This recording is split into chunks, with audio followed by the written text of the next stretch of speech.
एक दो चीजें मैं इसलिए, क्योंकि एक वो था, मैं भी थोड़ा आपसे समझना चाह रहा था। ये जो मोदी जी बिना बात का ऐसी चीजें जिसका कोई बहुत महत्व नहीं होता है, अगर कॉफी हाउस चले जाइए, चाहे इलाहाबाद हो, लखनऊ हो, दिल्ली हो, तो वहां कुछ ऐसी उठा लिया जाता है, चकल्लस रहती है दिन भर, अपना 2 घंटा 4 घंटा कॉफी वॉफी पी के और फिर घर चले आए। जो शक्ति शक्ति वाली बात मोदी जी ने उठाई कि वो शक्ति है और फलाना है धमाका है, मुझे लगता है कि वो उनके पास कोई बात नहीं रह गई करने को, क्योंकि आपके मुंह से कुछ निकले और उसी को आप करें कि उन्होंने ये कहा तो उन्होंने फलाना कहा। तो ये शक्ति का रेफरेंस बिल्कुल क्लियर है कि उस दिन राहुल गांधी ने शक्ति को किन शक्तियों की बात की थी और वो किस रेफरेंस में था। मोदी जी उसको अब एक नारी सम्मान और फलाना कर रहे हैं। तो एक तो जरा मैं उस पर आपसे समझना चाहता हूँ, मोदी जी ने जिसको कहते हैं रन आउट ऑफ आइडियाज। दूसरा एक मैं छोटी टिप्पणी इसलिए, हालांकि आज वो विषय है नहीं, लेकिन वो कहीं ना कहीं इस पूरे इलेक्शन को मुझे ऐसा लगता है कि वो जैसे वेताल की एक हम लोग कहानी पढ़ते थे ना, कि वो वेताल फिर से आठ के विक्रमादित्य के कंधे पे सवार हो जाता था। इलेक्टोरल बॉन्ड को ये कुछ करें, वो फिर 2 दिन बाद आके सवार होगा, क्योंकि इलेक्टोरल बॉन्ड अभी परसों कंप्लायंस होगा, वो फ्राइडे को फिर आएंगे और उसमें इतने पेच हैं कि वो वेताल जो है वो लगातार आता रहेगा। और इलेक्टोरल बॉन्ड तो कहीं ना कहीं भ्रष्टाचार से उसका सीधे सीधे संबंध है। किसी को भ्रष्टाचार में नोट का नंबर थोड़ी चाहिए होता है कि कौन से नोट में आपने पैसा दिया। अगर ये चिपक जाएगा आपके पीछे, और ये चिपक रहा है धीरे धीरे, तो मेरे ख्याल में मुश्किल होगा। तो मैं दोनों चीजें, नरेंद्र मोदी जी जिनको माना जाता था कि बढ़िया बोलते हैं और बिल्कुल रन आउट ऑफ आइडियाज, और दूसरा इलेक्टोरल बॉन्ड का विताल इनको पूरे इलेक्शन में कितना तंग करेगा। सुनील जी। धन्यवाद आनंद जी। एक खेल आपने देखा होगा, या हो सकता है शामिल भी आप हुए। उसमें होता है कि आपसे एक सवाल पूछा जाएगा, उसका आपको जवाब सीधे सीधे वो जवाब नहीं देना है, जो उस प्रश्न का जवाब है, सवाल जवाब होगा। जैसे आपसे पूछा जाए कि रणवर्धन सिंह जी आपके पिताजी का क्या नाम है, तो आप जवाब देंगे कि मैं इलाहाबाद विश्वविद्यालय का विद्यार्थी रहा। आपसे पूछा जाएगा कि आपके छोटे भाई आपसे कितने साल के छोटे हैं, तो कहा कि मेरे जन्म के पहले ही मेरे ग्रैंडफादर की डेथ हो चुकी थी। आपसे पूछा जाए कि आपके पिताजी कितने भाई हैं, तो आप उसका जवाब देंगे कि मेरे पड़ोसी जो थे मेरा रहते थे, लेकिन अब वो घर छोड़ के चले गए। तो आपको सवाल का जवाब नहीं देना है जो सवाल आपसे पूछा जा रहा है। और जब आप कई बार, आनंद जी, जब आप इस तरह के खेलों में आप कई बार जब भाग ले लेते हैं, तो फिर आदत छूट जाती है कि आपसे पूछा जाए कि भाई आनंद जी आपके कितने बेटे हैं, तो आप कहेंगे कि मेरे साथ अरुण शर्मा जी मेरे क्लास फेलो हैं। ये आदत में आपको शामिल हो जाएगा। यही स्थिति है। पहली बार तो ऐसा हो नहीं रहा है। आप कर्नाटक का चुनाव याद कीजिए, कांग्रेस ने कहा था कि हम बजरंग दल पे रोक लगाएंगे। आप क्या लेकर के आए? जय बजरंगबली, तोड़ दुश्मन की नली, क्या क्या नहीं नारे लगे। ये पहली बार नहीं हो रहा है ना कि, और आपको ये लगता है कि हम लोगों को अब इस भावनात्मक मुद्दों पर बहा ले जाएंगे। आप भाई, प्रधानमंत्री, हमारे देश का प्रधानमंत्री ये कहे कि नारी शक्ति के सम्मान के लिए मैं जान गंवा दूंगा, जान लगा दूंगा, हमें गर्व की बात है। मैं महसूस करूंगा कि मैं ऐसे देश में रहता हूं जहां प्रधानमंत्री इतने संवेदनशील हैं। लेकिन जब पीछे लौट के देखूंगा कि भाई ये मणिपुर में जो महिलाओं के साथ हो रहा था, तो आपकी संवेदनशीलता कहां चली गई थी? जब ये महिला पहलवान जंतर मंतर पर घसीटी जा रही थी, तब आपका सम्मान कहां चला गया था? जब सम्मानित ब्रजभूषण शरण सिंह के खिलाफ आरोप लगे थे, उन्हीं महिला पहलवानों ने आरोप लगाया था, तब आपने अपने सम्मानित सांसद के खिलाफ कौन सी कार्रवाई की?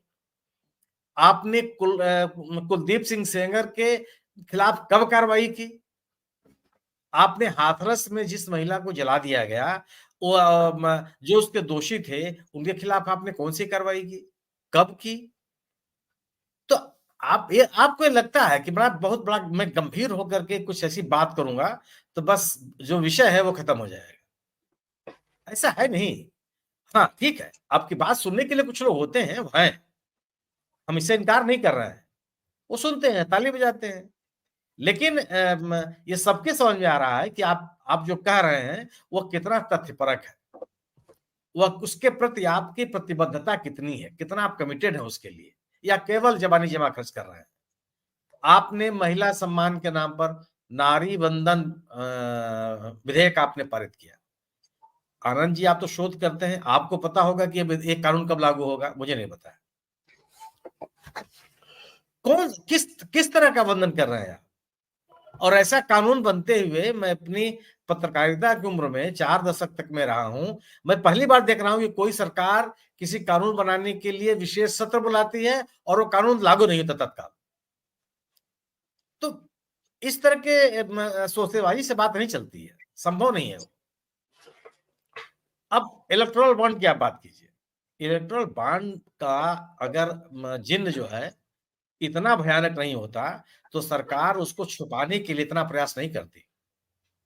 आप याद कीजिए, एक सर्वोच्च न्यायालय का एक निर्णय आया कैश फॉर क्वेरी के मामले में।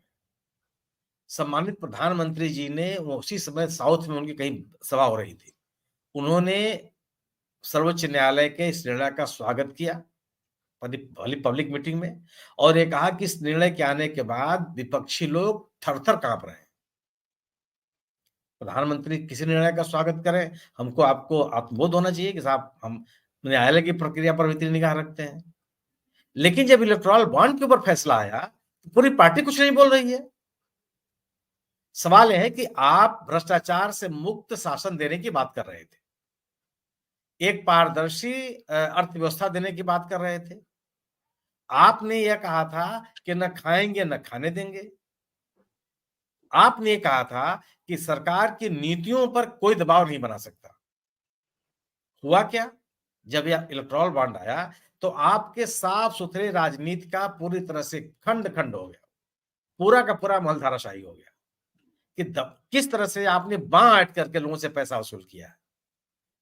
आनंद जी, यही देश है, हम जिस देश में रहते हैं वही देश है, और इसी देश के राजनेता हैं। 1969 में कानून बना था, आपको याद होगा, जिसमें सरकार ने कारपोरेट से चंदा लेने पर रोक लगाई थी कि कारपोरेट के चंदे से राजनीतिक दल नहीं चलेंगे, आम नागरिक के चंदे से चलेंगे। उस समय कारपोरेट नहीं थे, टाटा, बिरला, संघानिया उस समय में नहीं थे क्या 1969 में?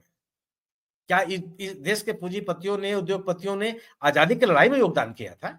उनके भी चंदे आते थे कांग्रेस पार्टी के लिए, लेकिन उन्होंने राजनीतिक दलों के लिए चंदे के स्वीकार नहीं किया। 1985 में इस कानून में संशोधन किया गया।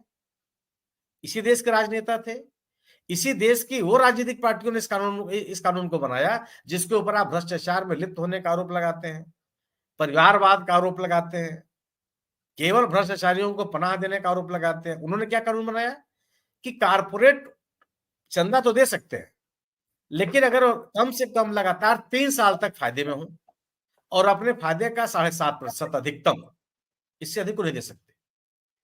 आम आदमी चंदा देगा, आप पार्टी चलाइए। उन्होंने तो नहीं स्वीकार किया।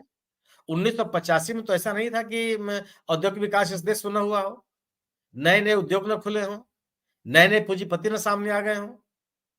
लेकिन एक तरफ सरकारों ने वो कानून बनाया, आप आते-आते 2017 में आपने एक ऐतिहासिक कानून बना दिया कि साहब कोई भी व्यक्ति, कोई भी औद्योगिक घराना लाभ में हो, नुकसान में हो, बिकने के लिए तैयार हो, पर अपने कर्मचारियों का पैसा दे रहा हो, न दे रहा हो, कर्जा जो उसके ऊपर करोड़ों रुपए, उससे कोई मतलब नहीं है। वह हमको जितना चाहे उतना दे दे, किसी भी राजनीतिक दल को जितना चाहे चंदा दे दे। ऐसे चंदे किसको मिलते हैं? स्वाभाविक से है जो उसको लाभ पहुंचा सकता है। और दूसरी चीज कि यह लाभ पहुंचाने का ही परिणाम है कि जितने नाम अब तक आए हैं, जितनी बड़ी कंपनियों का नाम आए हैं, वो सभी कंपनियां ऐसी हैं जो सरकार के संरक्षण में व्यापार करती हैं। सरकारें उनको ठेका देती हैं, सरकारें उन्हें लाभ पहुंचाती हैं। इनके अलावा जो उत्पादक कंपनियां हैं, किसे चंदा दिया? जो मैन्युफैक्चरिंग सेक्टर में काम करते हैं, बहुत दुनिया के पैमाने पर उनका व्यापार फैला हुआ है, किसने आपको चंदा दिया? जिनकी बांह ऐंठ करके आपने ले ली, वो सब वही है जो सरकार के पनाह में चलते हैं। और दूसरी चीज, आपने कहा कि भ्रष्टाचार को खत्म करेंगे। आपने भ्रष्टाचार के नाम पर उन कंपनियों के खिलाफ केंद्रीय एजेंसियों से रेड करवाया, रेड हुई, हमने आपने सबने तारीफ की कि साहब देखिए जो भ्रष्टाचार में लिप्त है उनके खिलाफ रेड हो रहे हैं। उस रेड होने के बाद उन कंपनियों ने इलेक्टोरल बॉन्ड खरीदा और आपको पैसा दे दिया। जितनी जांच थी सब खत्म हो गई, कोई कार्रवाई नहीं हुई। जिनकी संपत्तियां आपने जब्त की, आज तक आप बताने के लिए तैयार नहीं कि वो संपत्तियां जब्त ही हैं या वापस चली गई, वापस कर दिया आपने। जो जिस कंपनी की कुल आमदनी, कुल लाभ 21 करोड़, 20 करोड़, 50 करोड़, 100 करोड़ है, वो अपनी आय से कम 50 गुना ज्यादा उन्होंने इलेक्ट्रल बॉन्ड खरीद लिया। कैसा पैसा था ये? क्या जिन कंपनियों ने आपको अपनी कम आमदनी के बावजूद चंदे दिए, तो क्या सरकार की जिम्मेदारी नहीं बनती थी कोई पूछे कि पैसा आप कहां से ले आए? भाई आपके पास तो इतनी आमदनी है नहीं, इतना लाभ तो आपके पास है नहीं, इतनी पूंजी का तो आपका पूरा का पूरा व्यापार ही नहीं है। तो आप ये जितने नारे थे सब खोखले साबित हुए। आपने कहा आप पाकिस्तान का कोई नाम ले ले तो देशद्रोही घोषित हो जाता है। पूरी ट्रोल सेना लग जाती है कि बस ये सिवाय इस आदमी को और कोई देशद्रोही है ही नहीं है, कि पाकिस्तान का नाम कैसे ले लिया। पाकिस्तान स्थित कंपनी से आपने चंदा लिया, जो पुलवामा घटना के तत्काल बाद आप उसे चंदा दिया। आपको कौन से कारण थे और क्यों ले लिया आपने? अभी तो ये तथ्य आ रहे हैं तो उसमें ये खुलना होगा कितने सेल कंपनियां जो कहीं अस्तित्व में नहीं है, उनके माध्यम से जो पैसा लिया गया, ये पैसा किसका है, कौन सा काला धन है ये?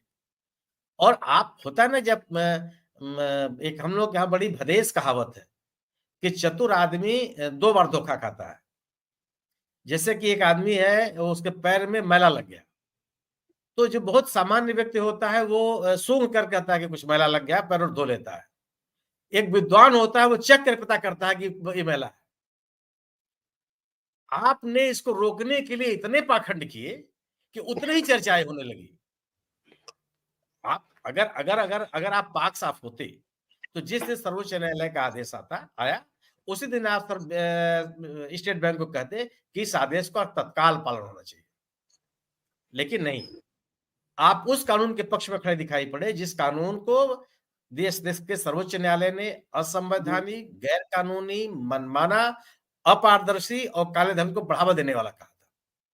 उसके पक्ष में सम्मानित वित्त मंत्री जी ने कहा कि यह बहुत अच्छा कानून था, सर्वोच्च न्यायालय के निर्णय पर हम टिप्पणी नहीं कर रहे। अभी हसबोले साहब का एक बयान आया, आज ही मैंने अखबार में पढ़ा कि एक बहुत अच्छा प्रयोग था, इसके लाभ समय तय करेगा। अरे सर्वोच्च न्यायालय ने इसको कैसा मना कर दिया साहब, इस पे बात करना अपराध होना चाहिए। या तो आप चैलेंज कीजिए जाकर के कोर्ट में खड़े होकर, बयानबाजी कैसे क्यों कर रहे हैं? आप कोर्ट में खड़े होकर उसके रिवीजन पिटीशन दाखिल कीजिए, कोई दिक्कत नहीं किसी को, वो कानूनी प्रक्रिया है। फिर आप कल खड़े हो गए, आपने उद्योग परिसंघों के माध्यम से आप कोर्ट में खड़े हो गए कि साहब वो जो नंबर है यूनिक नंबर, उसके ऊपर डिस्क्लोज करने के लिए सरकार न्यायालय अपना आदेश वापस ले ले। सर्वोच्च न्यायालय ने उसमें अच्छी खासी झाड़ पिलाई संबंधित अधिवक्ता को। आप या सुप्रीम कोर्ट बार एसोसिएशन के अध्यक्ष साहब ने चिट्ठी लिख दिया राष्ट्रपति को कि साहब इसका पुनरीक्षण कीजिए और जब तक नहीं होता तक इसको रोक लगाइए। ये सर्वोच्च न्यायालय के जो बार एसोसिएशन के अध्यक्ष आनंद जी, आपको याद होगा, ये सोनिया गांधी के खिलाफ उम्मीदवार थे रायबरेली से। यही अतीश अग्रवाल साहब हैं जो सोनिया गांधी के खिलाफ बीजेपी के उम्मीदवार होकर गए थे रायबरेली। और आज आप बार और आपके चिट्ठी का परिणाम क्या हुआ कि पूरे बार एसोसिएशन में विद्रोह हो गया कि साहब हम तो इनको मानते ही नहीं है और इन्होंने बिना पूछे इस तरह की चिट्ठी लिख दी, यह बार का की चिट्ठी न मानी जाए। तो संस्थाओं का किस तरीके से दुरुपयोग कर रहे हैं यह सामने आ रहा है। कोई षड्यंत्र, कोई प्रयास आपने छोड़ा नहीं। यह एक ऐसा जिन्न है जो बोतल से बाहर है और इस देश के लोगों ने भ्रष्टाचार को स्वीकार नहीं किया। तमाम मैंने राजीव गांधी जैसे पाक साफ आदमी को बोफोर्स का जब आरोप लगा तो लोगों ने बर्दाश्त नहीं किया, स्वीकार नहीं किया उनको। बाद में पूरा का पूरा आरोप ही फर्जी साबित हुआ। विश्वनाथ प्रताप सिंह जी इतनी बड़ी पर्ची जेब से निकालते थे और फिर जेब में रख लेते थे अकाउंट का नंबर बताने के लिए, कभी पढ़े नहीं वो। लेकिन लोगों को लगा कि ये बहुत बड़ा अपराध हो गया है और देश की जनता के साथ ये लूट बची हुई है। तो यह जो इलेक्टोरल बॉन्ड है चुनाव का बड़ा मुद्दा है और इसको हर नागरिक महसूस कर रहा है। और देखिए ऐसा है ना कि वो बाबा खड़क सिंह वाली कहानी आपको याद होगा, तो बाबा खड़क सिंह तो ठीक था, जो था सो था। लेकिन ये जो